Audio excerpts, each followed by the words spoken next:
Greetings and welcome to step 2 of the Awakening in 30 Steps. Today's pithy reflection is set up an altar and make offerings. What's the altar? What's on the altar?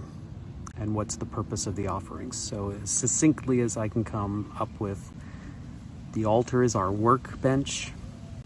What's on the altar is that which we will become. And the purpose of the offerings is to exercise or cultivate good qualities in order to become that which we aspire.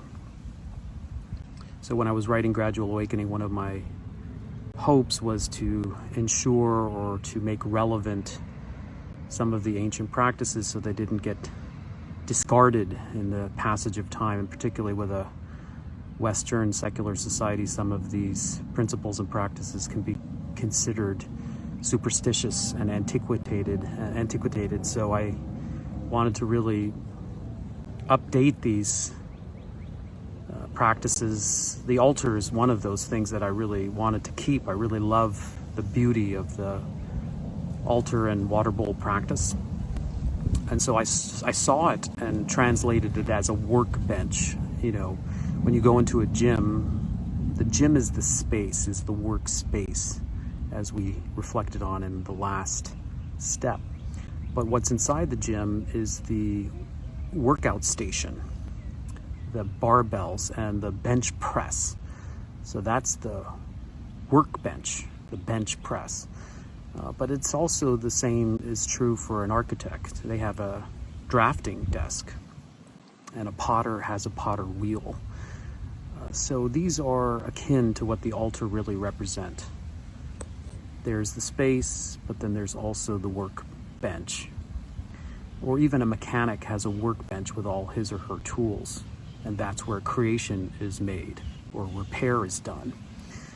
So that's the workbench, what an altar is. What's on an altar is usually, typically, at least 3 things: a Buddha statue, a Buddhist text, and a stupa or Buddhist temple, which represent really simply just the body, speech, and mind of a Buddha.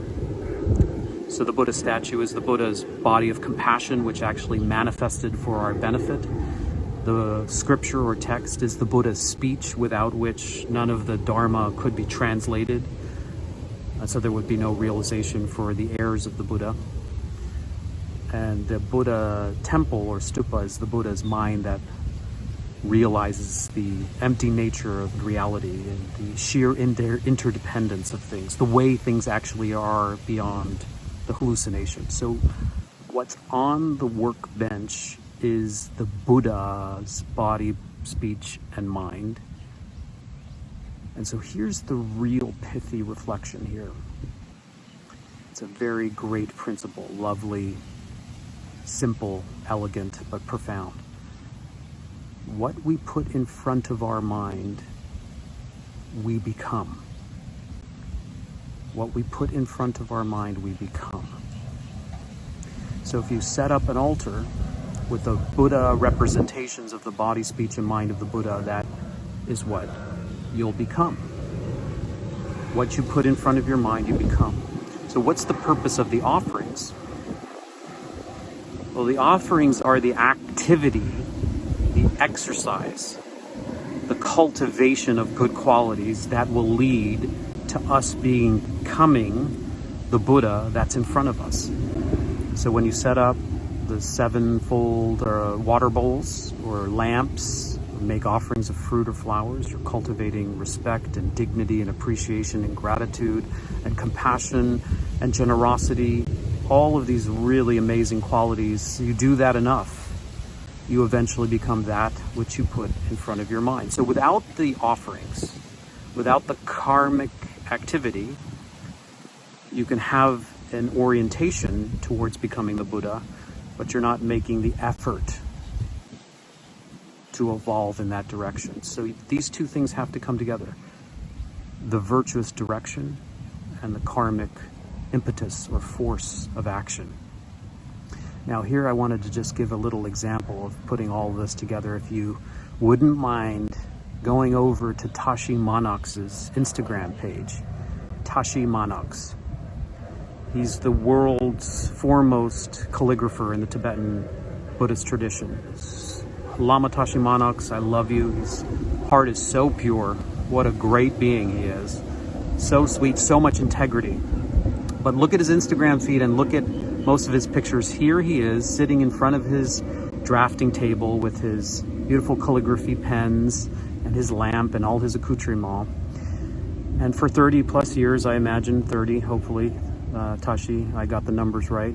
He's been putting calligraphy, the words of the Buddha, mantras, in front of his mind, and then with mindfulness and integrity and diligence, slowly, the karmic activity of drawing out, sketching out, drafting out the mantras has been a process of internalizing that which he has put in front of his mind. So his mind, through the process, has become suffused with mantra.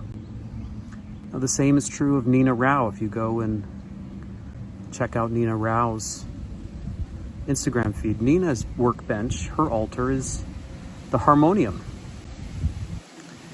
And her gurus are what's on the altar. And her singing is the exercise, is the offering. So her mind becomes suffused over 30 years with the mantras. So there's something very key here in terms of the principle.